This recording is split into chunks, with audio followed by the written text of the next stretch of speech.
खुशी के उत्सव के बाद किन्नर उस परिवार के बीच जाती है, नाचती है, गाती है और दुआ भी देती है।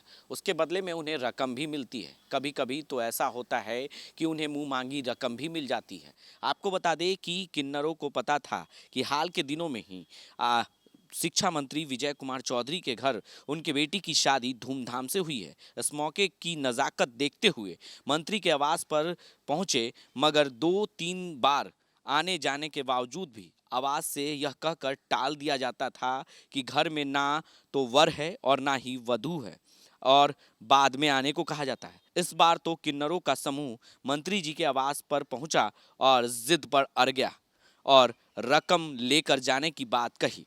मंत्री के आवास पर किन्नरों को सिर्फ आम खाने को मिला, जिससे नाराज होकर तमाम किन्नर गाते हुए विरोध जताया और चेतावनी भी दी।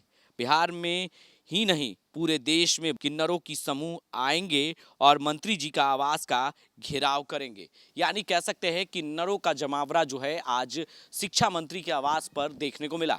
किन्नरों का गुस्सा पूरी तरीके से फूट पड़ा, क्योंकि वो जो रकम मांग रही थी उसे नहीं मिला, जिसके वजह से वो काफ़ी गुस्सा हो गई। और गुस्सा होने के बाद किन्नर जो है वो सीधे तौर पर चेतावनी देते हुए सीधे तौर पर कहा कि किन्नरों का जमावड़ा अगले बार हम दिखाएंगे, बल्कि बिहार की नहीं पूरे देश से हम किन्नर बुलाकर उनका घर का घेराव भी करेंगे।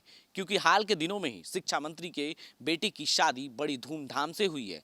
बिहार सरकार के कई मंत्री शामिल हुए थे इस शादी में, लेकिन शादी तो खत्म हो गई। वर वधू को आशीर्वाद देने आज किन्नरों का जमावड़ा शिक्षा मंत्री के आवास पर देखने को मिला। यह तस्वीर देखिए कि किस तरीके से शिक्षा मंत्री के आवास पर झूमते हुए, नाचते हुए, गाते हुए किन्नर नजर आ रही है। जब किन्नर को यह कहा जाता है कि शिक्षा मंत्री नहीं है और वर वधू भी नहीं है, जिसके बाद किन्नर जो है वो गुस्से में आ जाती है। कहती है कि बार बार ये कह के मुझे टाला क्यों जा रहा है, मुझे नहीं देना तो मुझे बता दीजिए, मैं दोबारा आऊंगी तो किन्नरों का जमावड़ा यहाँ पर लग जाएगा और मंत्री जी का घर का घेराव भी करेंगे।